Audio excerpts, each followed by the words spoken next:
Asante kwa kuendelea kuwa nasi. Karibu na tujadili hapa kuhusu leo, ikiwa ni siku ya kubana matumizi ya nishati duniani, na swala la matumizi ya nishati safi ndilo jambo kubwa ambalo limekuwa likihimizwa kwa sasa, hasa kutumika, na hii si tu katika utunzwaji wa mazingira, lakini utunzwaji pia wa afya. Inaelezwa kuhusiana moja kwa moja na matumizi ya nishati safi, na tutazungumza hapa kuhusiana na dhana ya kubana matumizi ya nishati na nini tafsiri yake, lakini vitu vya muhimu ambavyo unapaswa kuzingatia. Na katika kujadili hili tunaye hapa Jude Asenga ambaye ni makamu mwenyekiti kutoka Tanzania Energy Association. Karibu. Asante sana. Na tunaye pia mhandisi Agostino Alfred Mase ambaye ni afisa utafiti kutoka Energy Technologies. Karibu sana. Asante sana. Karibuni sana. Karibuni sana. Asante. Naam, pengine tuanze kwanza kwa kufahamu zaidi kuhusiana na matumizi bora ya nishati. Ni yapi, Jude? Nashukuru sana, asante kwa fursa hii ya kuweza kutoa maelezo kidogo. Matumizi bora ya nishati ni pamoja na dhana na njia mbalimbali za kujitahidi kupata matokeo mazuri zaidi au matokeo yale yale kwa kutumia nishati kidogo. Matumizi kidogo ya nishati, lakini unapata matokeo yale yale bila kuharibu ubora au bila kuharibu maisha ya mtu ambaye anatumia nishati husika. Nishati hiyo inaweza ikawa ni gesi, inaweza ikawa ni mafuta, inaweza ikawa ni umeme kwa upande mwingine. Kwa hiyo lengo la matumizi bora ya nishati au energy efficiency ni kutumia nishati kidogo lakini kupata matokeo bora zaidi au matokeo yale yale, na hivyo kupunguza gharama za maisha na kuboresha maisha, lakini pia kuhifadhi mazingira. Asante. Sawa kabisa. Agostino, kwa upande wako ipi tafsiri sasa unavyozungumzia kubana matumizi ya nishati? Tunamaanisha nini hasa na zipi faida zake? Asante. Siko mbali na sitofautiani na mtaalamu mwenzangu hapa. Ni kwamba kuna matumizi bora ya nishati na kuna kubana matumizi ya nishati. Hivi ni vitu ambavyo ni kama kitu kimoja, lakini ni vitu viwili, lakini huwa vinakwenda pamoja. Kwa mfano, ukiwa nyumbani kwako una taa zile za nje ambazo tunasema ni security lights. Ukiwa na zile taa, huwa kwa kawaida utakuta unaziwasha mpaka ikifika muda fulani watu wengine huwa wanazizima. Sawa? Kwa hiyo haimaanishi kwamba ile taa matumizi yake ya nishati yanapungua. Lakini umeondoa kwamba sihitaji kuwa na hizi taa zinawaka usiku mzima.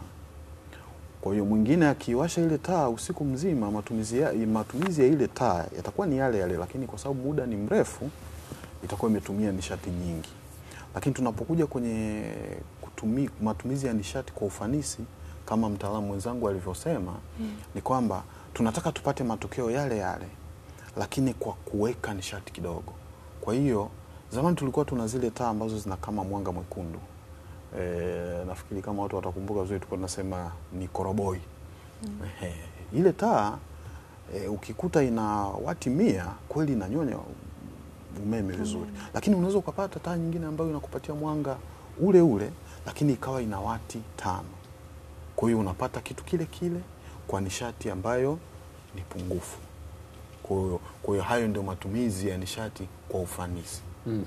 Sasa ni wazi kwamba tunahitaji kutumia nishati kwa ufanisi, tunahitaji kutumia nishati kwa kubana matumizi.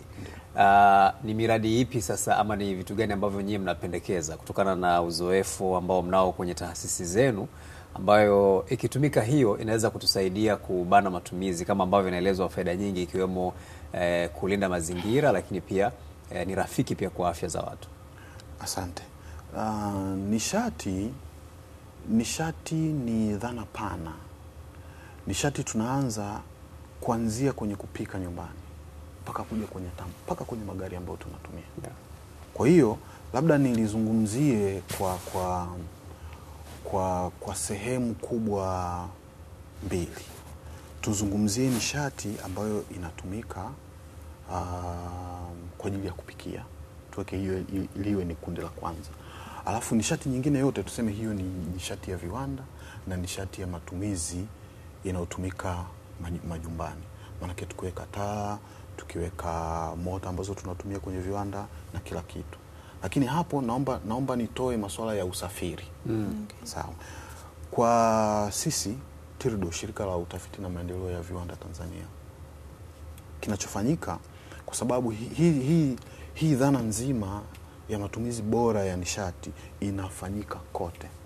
Kwa hiyo tunaanza kwanza kwa kuhamasisha kwamba tutumie nishati kwa ufanisi kwenye viwanda vyetu. Faida za kutumia nishati kwa ufanisi kwenye viwanda vyetu na majumbani kwetu, nitoe faida kubwa mbili. Faida ya kwanza tuna mambo ya uchafuzi wa mazingira. Yaani uchafuzi wa mazingira huo unakwenda pete na kidole na matumizi ya nishati. Kwa mfano, TANESCO wakikuzalishia uniti 2 za umeme, wewe mpaka kuja kufika nyumbani kwako inakuja kufika 1. Lakini wakati inafika uniti 1, kuna kiwango cha hewa ya ukaa ambacho kinakwenda kwenye mazingira. Hiyo ni madhara ya kwanza. Madhara ya pili ni kwamba kama TANESCO anahitajika kukuzalishia uniti 2 ili upoteze 1. Maanake tunahitaji kuwa na miundombinu ambayo ina uwezo mkubwa kuliko kile tunachokihitaji. Kwamba kama mtu atapoteza 70%, maanake inabidi tuwe tuna miundombinu ambayo ina uwezo wa kutuzalishia 30% ambayo tunahitaji na 70% kwa ajili ya kupoteza. Kwa hiyo inakuja hasa kwenye mambo ya kiuchumi ambazo kwamba hizo pesa zingeweza kutumika sehemu nyingine. Nikija kwenye hii nishati ambayo tunatumia kupikia nyumbani, nishati kubwa sana ambayo inatumika Dar es Salaam ni mkaa. Zaidi ya 70% ya mkaa wote wa Tanzania unatumika Dar es Salaam. Sasa mpaka sasa hivi zaidi ya 70% ya mkaa wote Tanzania tunatumia Dar es Salaam. Mkaa una madhara yapi? Unapochoma mkaa kuna moshi unaotoka. Kuna moshi wa hewa ya ukaa ambao tunasema ni carbon dioxide, lakini kuna gesi nyingine ambayo inaitwa carbon monoxide. Hii ni gesi ambayo ikitoka kwanza haionekani na wala haina harufu. Kwa hiyo ukipika na ukawa unapata hii carbon dioxide na ni carbon monoxide kwa muda mrefu, huwa tunakuja kupata magonjwa ambayo yanahusisha mfumo wa upumuaji. Lakini sio kitu ambacho kinatokea leo. Unaweza kukuta kitu umekaa miaka 8, unashangaa mtu ana matatizo.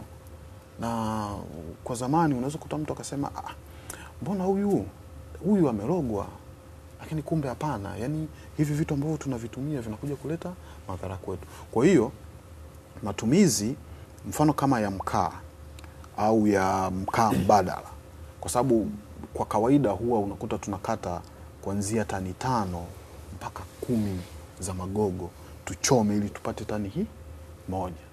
Kwa hiyo maana yake unapoteza karibu ni zaidi ya nusu ili uje kupata tani 1 ya mkaa. Lakini unapochoma tunazalisha hewa ya ukaa, tunazalisha na carbon monoxide. Kwa hiyo tukitumia kwa ufanisi, badala ya kupoteza kilo 10 tungeweza labda kupoteza kilo 1. Kwa hiyo dhana kubwa inakuwa kwa mtindo. Kwa sasa mbadala wake ni nini? Kwa sababu tunajua bado kuna wengi sana wanatumia mkaa kwenye mapishi. Ndio. Mbadala wake ni nini? Mbadala wake, kitu cha kwanza kabisa ni hayo matumizi ya nishati safi. Sasa hivi tunasema kwamba watu watumie nishati safi ya kupikia, lakini dhana nzima ya nishati safi ni kitu gani? Dhana nzima ya nishati safi ina vitu vitatu ndani. Unaanza kwanza na nishati yenyewe, lakini unakuja na jiko linalotumika, lakini kitu kingine ambacho kinafuata ni yule mtumiaji na mazingira yake. Tukimaanisha nini? Kwamba nishati safi inabidi ifikie vigezo vya nishati inayohitajika, viwe vina kiwango cha moshi ambacho kinakubalika kwa vigezo. Alafu ukija kuwa na jiko, kwa sababu uchafuzi wa mazingira ni shughuli ya jiko, sio shughuli ya nishati. Yaani unaweza kuwa na nishati safi, lakini kama jiko lako halina ufanisi unaotakiwa na linasababisha kuleta gesi ambazo zinachafua mazingira na kuleta madhara kwa binadamu, hiyo inavunja hiyo dhana. Lakini pia yule mtumiaji anaelewa kwamba inabidi atumie nishati vizuri, au yeye akiwa na jiko tu pale kwamba ukijaza mkaa linawaka vizuri na vitu kama hivyo. Lakini Agustino, unajua nimeuliza mbadala kwa maana ya kwamba kuna baadhi ya mapishi kama kuchoma nyama. Bila shaka. Uwezo kutumia gesi kuchoma nyama. Bila shaka, ndio. Kwa hiyo bado utahitaji mkaa. Ndio. Sasa mbadala wa huo mkaa, yani huo mkaa ambao tunasema unatengeneza hewa ya carbon na unachafua mazingira, mbadala wake ni nini?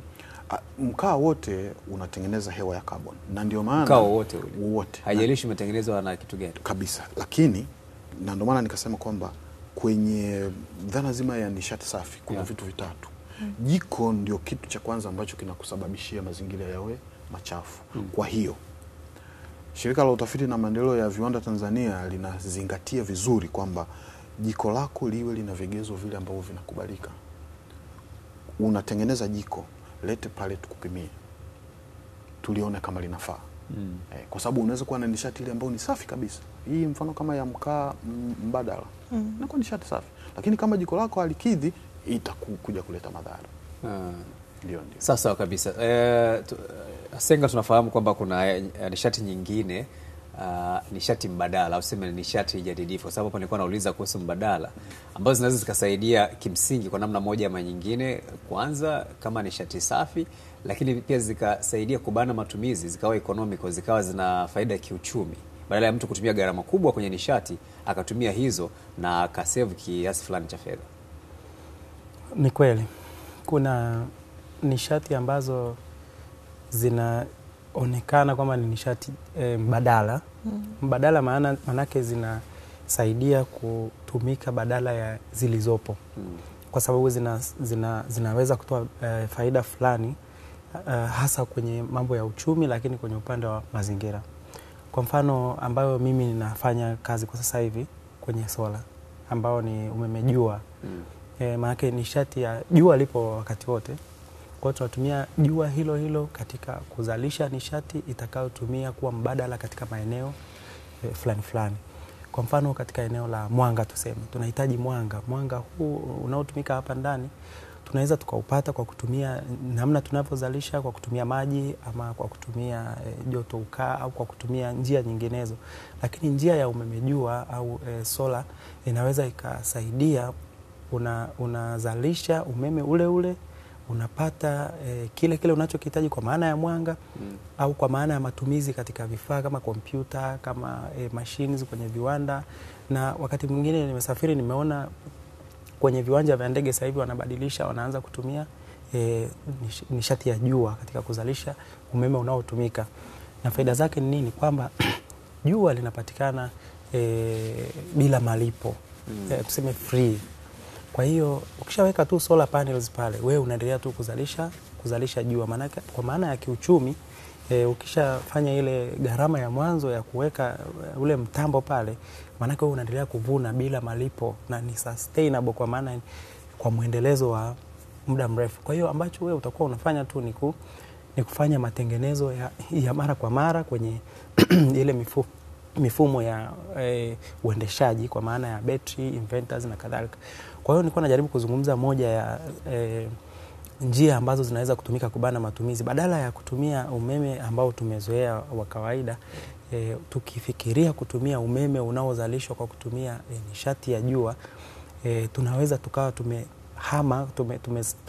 save gharama, na watu wengine wanaangalia, wengine wameshaanza kwenda mpaka kwenye 70% ya matumizi ya maofisi yao. Kwa mfano UN, mashirika ya UN mengi sasa hivi yameenda kwenye kuhama kutoka kutumia umeme tunaotumia kawaida kwenda kwenye umeme unaozalishwa na jua. Kwa hiyo hiyo ni dhana ya kwanza. Lakini dhana ya pili katika kubana matumizi, kama ambavyo nimesema, ni tabia. Tabia ya mtu na familia na kadhalika. Kwa mfano labda kama umetoka chumbani kwa kutumia taa, ile kuizima kwamba sasa hivi siitumii, ni energy saving, ni njia ya kubana matumizi na kuepuka matumizi pia yasiyo ya lazima. Au umetoka ofisini unazima AC. Kuna watu wengine wanatoka ofisini usiku kucha AC inawaka. Kwa hiyo hiyo ni nini?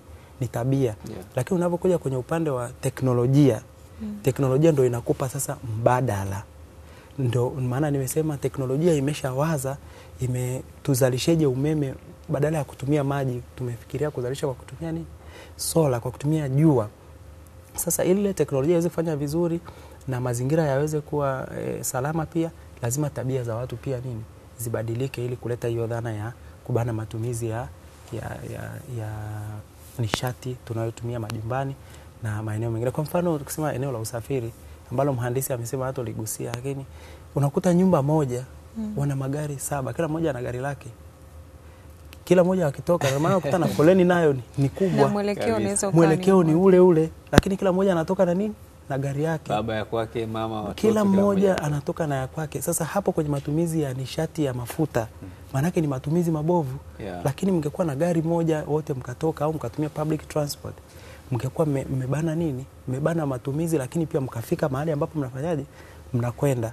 Kwa hiyo nimezungumza vitu ambavyo vinasaidia. Cha kwanza kabisa ni tabia ya kwetu sisi katika kuhakikisha kwamba tunatumia nishati zetu vizuri.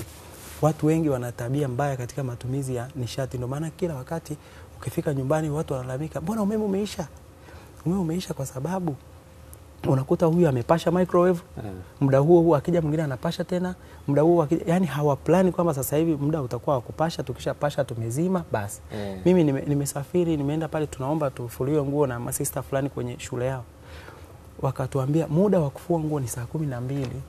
Kwa hiyo saa 12, tofauti na hapo ni kesho tena.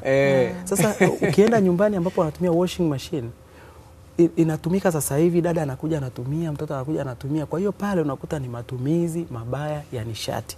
Hata ukiwaekea nishati mbadala kwa maana ya sola labda au nishati nyinginezo, tabia itaathiri, utakuta hawapati kile wanachokihitaji na malalamiko yataendelea kuwa yale. Kwa hiyo teknolojia hizi zinasaidia kurahisisha, lakini tabia zetu zinaweza zikasaidia zaidi kuboresha matumizi kwenye mazingira yetu na kwenye maeneo mbalimbali, kuliko hata sola tukikufungia kama huna tabia njema katika matumizi, mwisho wa siku utabaki tu kulalamika kwamba hii haifanyi kazi vizuri. Tukikupa jiko zuri likapimwa na TIRDO wakakubali kabisa, likienda pale likitumika vibaya bado litaleta matokeo mabaya. Kwa hiyo najaribu kusema tutumie nishati hizi mbadala, lakini pia tabia katika matumizi zitatusaidia zaidi kupata faida zitokanazo na matumizi bora, lakini na kubana na ubanifu katika kutumia. Kwa nataka niongezee pointi nyingine.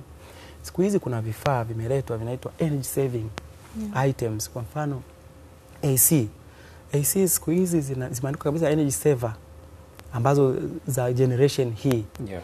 Kwa hiyo ukienda unaambiwa bwana unataka energy saver au unataka traditional. Kwa sasa kwa sababu unataka bei poa, unachukua ile traditional, kumbe umehamisha zile harama ambazo ungezilipa pale ukaenda kuzilipa kwenye umeme kidogo. Kwa hiyo inakuwa ni gharama kubwa zaidi. Na utofauti unakuwa ni upi? Utofauti unakuwa ni kwamba teknolojia iliyotumika katika kutengeneza energy saving item ni teknolojia inayokupa matokeo yale, lakini kwa kutumia nishati kidogo, kwa sababu teknolojia imeendelea. Lakini ile kama alivyosema mhandisi, ile taa ya mwanga mwekundu, fluorescence zile za zamani zile, sio za zamani, hata sasa hivi bado wengine wanazitumia. Kwa hiyo katika matumizi yake, hata tunavyozidisha, kwa mfano kama tuna calculate matumizi, tunabidi tuzidishe mara 2 kwa sababu inatumia nishati mara 2. Manake ukitumia wati moja yenyewe inatumia wati 2. Kwa hiyo automatically wewe utakuwa na gharama kubwa katika uendeshaji wa mitambo au uendeshaji wa chochote ambacho unafanya katika familia, katika usafiri, katika nchi na kadhalika. Mwisho, unavyojenga nyumba yako, sikiliza ushauri wa wataalamu.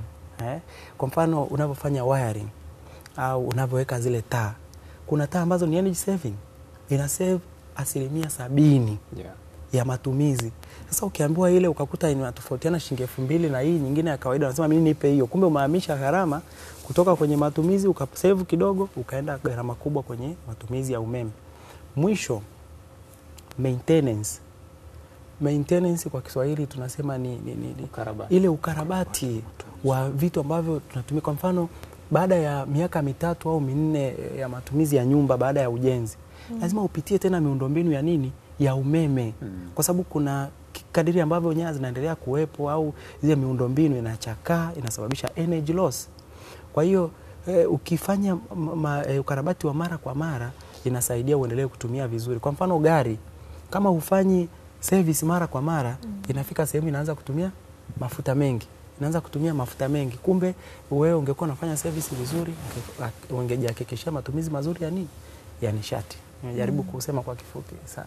Naam, kwa matengenezo haya. Kwa upande wa TIRDO, kuna programu zozote labda ambazo mnazifanya? Awali ulitugusia kuhusiana na baadhi ya tafiti, na hasa inaonekana pia uelewa ama elimu ni miongoni mwa vitu ambavyo vinahitajika juu ya masuala haya.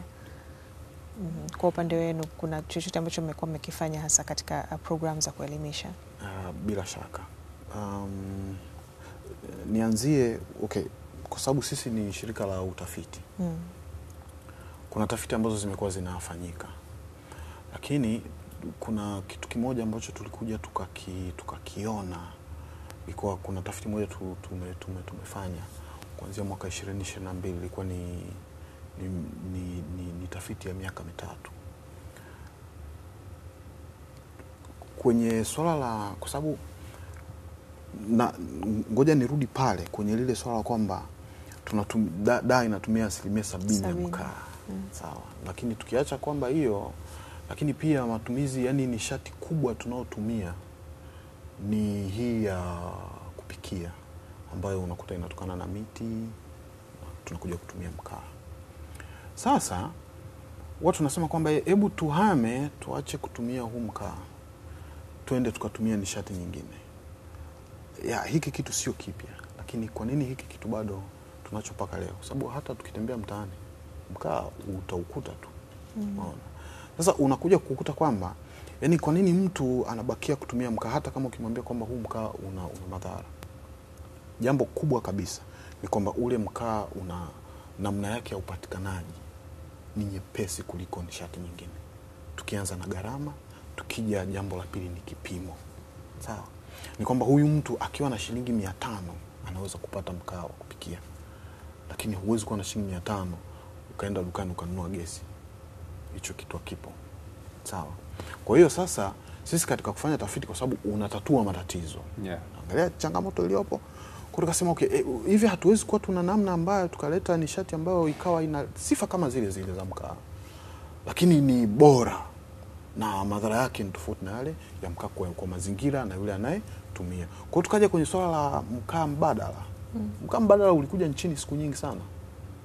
Miaka ya 80 ndio ulikuja mkaa mbadala. Lakini mpaka leo unakuta, yani sasa hivi ndio unakuta ile hamasa ndio inakwenda. Kwa hiyo tulifanya tafiti kugundua kwamba kitu gani ambacho kilifanya hii kitu isiingie kwenye jamii. Tukaja kugundua changamoto kubwa ya kwanza ikawa kwanza ni ile elimu ya jamii, kwamba uelewa wa watu ambao wanahitaji kutumia. Kwa sababu mtu anakuambia mkaa wa makaratasi, yani karatasi hili jepesi, naweza nikapikia mikaratasi likatengeneza mkaa. Kwa hiyo ni vitu kama hivyo. Lakini jambo la pili ikaja ni kwamba watu inabidi afanye kila kitu mwenyewe kwenye kuanza kutengeneza ule mkaa, kwa maana yake mnyororo wa thamani haupo. Sawa. Kwa hiyo tukasema hebu ngoja basi tutatue hivi vitu, lakini sio kwamba hakuna watu wanaotengeneza huu mkaa, wanatengeneza, lakini changamoto ni nyingi. Kwa sisi tumeingia katikati. Tukatembea, tukagundua changamoto zao, tukaleta namna ya kutatua changamoto zao. Na hawa ni watu ambao wanajua. Kwa hiyo hatusemi kwamba tunatoa mafunzo, kwa sababu mtu unampatia mafunzo ni mtu ambaye hajui kitu. Lakini hawa tunajaribu kukaa pamoja na kutatua changamoto ambazo wanazipata. Ambayo kitu cha kwanza kabisa ni kukaa chini na kuelekezana namna bora na nyepesi ya kutengeneza ule mkaa mbadala kwa namna yoyote na vifaa vyote ambavyo mtu anakuwa navyo. Sio lazima mtu awe na mashine kubwa ndio aweze kufanya hiyo kazi. Kwa hiyo hii ni kwa wale ambao wanataka kuanza na wale ambao tayari wapo lakini wana changamoto. Kabisa. Na kwa upande wenu Wasenga, taasisi ambayo unafanya kazi imekuwa pia mkijihusisha na masuala haya ya nishati, hasa kusambaza nishati ambazo zinasaidia kwenye kubana matumizi, lakini pia ni nishati safi kwa mazingira. Ni kwa kiasi gani mmekuwa mkisaidia hilo kwenye jamii za Tanzania? Nashukuru sana. Ni kweli kabisa, taasisi yetu ni Tanzania Energy Association. Maanake inahusu vyanzo mbalimbali vinavyoweza kutupatia nishati. Na sisi kazi ya kwanza kabisa kama ambavyo nimesema ni kutoa elimu kuhusu matumizi bora ya nishati. Na nishati zile ambazo zinatolewa tunaangalia zaidi namna ambavyo zinaweza kumfaidisha yule mtumiaji wa mwisho. Kwa mfano tumezungumzia eneo la sola ambalo eneo la umeme jua ambao ndo tunaweka kipaumbele zaidi kwenye kuleta mbadala kwenye matumizi kwenye upande wa umeme, kwa sababu ukiangalia pamoja na masuala ya kupika na nini, lakini ukikosa umeme katika maeneo yetu, yani umeme ukikosekana hata kwenye kijiji au mtaa unaosikia kabisa kelele, watu wanapiga kelele kwa sababu umeme wenyewe ni kelele. Yani ukiwepo unaonekana, usipokuwepo unaonekana. Sasa hata kabla ya hizi kampuni ambazo ziko chini ya taasisi hazijakufungia mitambo hiyo ya umeme jua, cha kwanza kabisa ni elimu ya matumizi, na ndo lengo la siku ya leo pia. Kutoa elimu. Na hata juzi tulikuwa pale kwa ajili ya mkutano makampuni mbalimbali ambayo yanazalisha nishati mbalimbali pale Diamond Jubilee. Lengo lilikuwa pamoja na kuonyesha vitu ambavyo vinazalishwa na namna ambavyo vinaweza vikaleta mbadala kwenye mazingira, lakini ni kutoa elimu kwa jamii kuhusu jambo hilo. Kwa mfano hapa Azam tukija sasa hivi tukasema jamani, tuna uwezo wa kuwafungia sola ambayo itakuwa mbadala wa umeme mnaotumia au usitumie generator, kwa sababu by nature generator linatumia mota, linatumia mafuta, kwa hiyo linazalisha hewa ukaa pia katika matumizi yake. Kwa hiyo nikikuletea mbadala wa generator, nikakuletea generator, maana generator ni kitu kinachozalisha, nikakuletea generator linalozalisha nini? Umeme wa jua ambao utatumika utatumia vitu vyote ambavyo unavitumia. Kwanza kabisa mtu atashangaa, sasa hicho kitu hakiwezekani, lakini kimsingi inawezekana. Na ndio maana nimesema taasisi zote, kwa mfano UNDP, kwa mfano mashirika ya UN, kwa kuzingatia lile lengo la millennium, wameingia katika kusema kwamba 100% wanataka ofisi zao zitumie sola. Sasa kile kitu wameanza tu kwenye mindset yao kwamba hichi kitu kinawezekana, alafu baadaye ndio wakaingia sasa kwenye utekelezaji. Kwa mimi ninachokisema kwa muda huu mfupi na tunachokifanya kikubwa sisi ni kuwapa watu mbadala. Wakija kwetu wale waliojiandikisha, kuna watu ambao wamejiandikisha kama makampuni, lakini kuna watu ambao wamejiandikisha kama wataalamu. Tunawapa wataalamu, wanawashauri. Na ndio maana nimeanza pale kusema kwamba kwa mfano kwenye eneo la sola ni eneo ambalo lina fursa kubwa sana. Na katika maeneo mengi, kwa mfano sasa hivi kuna mradi unaendelea hapa Dar es Salaam wa MDH. Katika hospitali zote na vituo vya afya kwa 1% kubwa vimepata opportunity hiyo ya kufungiwa umeme wa sola. Kwamba endapo sasa tutatumia vyanzo vingine vikaleta changamoto, sasa ili watu wasikose huduma, wana automatically tunapata njia ambayo inajiswitch, anapata umeme kutoka kwenye jua moja kwa moja, watu wanaendelea kupata nini? Kupata huduma. Kwa hiyo cha muhimu kwetu sisi tunachofanya ni kuunganisha mahitaji, watu wanaohitaji, kwa mfano makampuni yanayohitaji mbadala huo. Kama unahitaji kupunguza harama kwenye taasisi yako, kwenye biashara yako, unahitaji sustainability, kwa mfano una duka lako alafu umeme unakatika. Kwa mfano umeme unakatika kwenye eneo ambalo unafanya biashara. Sio kitu kizuri, unataka mbadala. Ndio maana watu wanatafuta nini? Generator. Lakini tunaweza tukaintegrate pale, badala ya generator tukaweka nini? Sola, ikaweza kuleta mbadala na ukapata yale ambayo unahitaji. Kwa hiyo kikubwa zaidi ambacho sisi tunakifanya ni kutoa elimu, lakini ni kuunganisha yale mahitaji na wataalamu na makampuni ambayo yamejisajili chini ya Tanzania Energy Association. Naam, na ni mhandisi, kwa upande wenu awali ulitugusia kuhusiana na tafiti, lakini zipo vitu ambavyo pia tafiti zinakuja kutoa kama suluhu ya nini ambacho kifanyike. Ni mambo gani ambayo unadhani yanaweza kufanyiwa mabadiliko kwa sasa?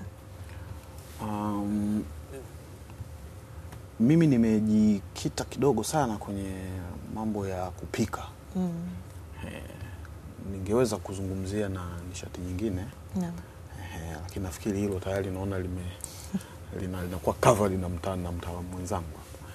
Ni kwamba mimi ninapokuja kwenye issue za kupika, mfano sisi tunatoa zile changamoto ambazo zinaanzia chini kabisa kule, ambazo kwa kawaida huwa hazionekani. ni kama hazipo. Kwa sababu mtu unapomwambia kwamba usikate mti kuchoma mkaa wakati hujamuonyesha mbadala wa huo mkaa ni nini, hiyo kitu inakuwa ni tatizo. Kwa hiyo sasa hivi tunatengeneza mfumo wa kuchoma haya mabaki ya mazao ya kilimo ili kuja kutengeneza mkaa mbadala ambayo yenyewe ina ufanisi. Kwa sababu mfano tukichukua unaweka tani 10 za magogo unakuja kupata tani 1, manake hiyo ni unapata 10%. Yani manake ni kwamba kama unaweka kilo zako 10 utakuja kupata kilo 1 ya mkaa. Lakini inakuwaje na itakuwa nzuri vipi kama tukiweza tukapata 40%? Yani ukiweka kilo 10 unakuja kupata kilo 4 badala ya kupata kilo 1. Alafu wakati huo unafanya ule uchafuzi wote wa mazingira ule unaotokana na moshi unaochoma lile gogo mpaka kuja kupata mkaa, mpaka kuja kuchoma mkaa wenyewe, hivyo vitu hivyo vinabadilishwa na kuwa ni vitu vyenye faida. Kwa hiyo kuna mtambo ambao tunautengeneza kwa ajili ya kubadilisha haya mazao ya kilimo ili uweze kupata mkaa mbadala. Ufanisi wake ni mzuri. Kwa hiyo mimi ningewakaribisha watu wafike TIRDO, kwa sababu TIRDO ni shirika la utafiti na tafiti huwa zinaleta majibu kutokana na changamoto. Kwa hiyo tungependa watu waje kuangalia kilichofanyika ni kitu gani na je, tunaweza yani wanaweza wakafaidika vipi na vitu kama hivi. Na kwa upande wako Wasenga, sasa unalipi la kuambia watazamaji wetu? Hapa tumegusa vitu vikubwa, matumizi bora ya nishati, tunazungumzia vile vile kubana matumizi kwenye nishati. Maana na hilo pia ni sehemu ya matumizi bora ya nishati. Nashukuru sana. Kwa upande wangu mimi narudi pale ambapo nimeanzia, kwamba matumizi bora ya nishati yanaendana pia na kubana matumizi ya nishati. Na ukitaka kufikia dhana hiyo kwenye familia yako, kwanza kuanza na wewe mtu binafsi, alafu kwenye familia, alafu kwenye taasisi. Nimesema inahusisha zaidi tabia zetu ambazo kwenye jamii tulivyonazo katika matumizi kutumia nishati.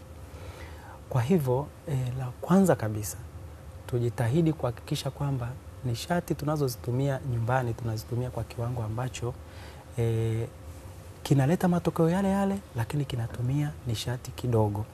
Kwa mfano sasa hivi katika majumbani usiku tuna kitu tunaita automatic switch ambayo usiku inawasha taa zako automatic, alafu asubuhi mwanga ukiingia inazima. Ile ni sehemu ya kutumia, badala ya mtu kusahau kuuzima taa na nini, ile inakusaidia moja kwa moja. Lakini cha pili, tutumie vifaa ambavyo vinatumia nishati kidogo, kama tunasema energy saving equipments. Unapoenda kununua kitu chochote kinachotumia umeme, mwambie muuzaji kwamba unahitaji energy saving equipment. Kwa mfano taa unahitaji energy saving, AC unahitaji energy saver, fridge unahitaji energy saving, na zimeandikwa pale, ukisoma unaona kabisa ina save energy kiasi gani kukompea na zile za zamani. Hata sisi tunapokuja kufanyia mahesabu ya sola, kwa mfano kama tunataka tukufungie mfumo wa sola nyumbani kwako, tunaangalia hii ni energy saver, hiyo hatutazidisha mara 2, ni mara 1. Lakini ni ya kawaida tunazidisha mara 2. Ndio maana watu wengi wakifunga mifumo ya sola zamani, lakini sasa hivi walau tumeendelea zaidi, wakifunga zinashindwa kuperform kwa sababu unakuta kwamba vifaa vile vikubwa vinatumia nishati kubwa zaidi, hasa kwenye kuanza kwenye ufanyaji wa kazi. Kwa hiyo ni njia ya pili ambayo nimesema. Njia ya tatu, tumia nishati mbadala. Nishati mbadala ndio kama hivi nimesema, kwenye umeme tunatumia sola.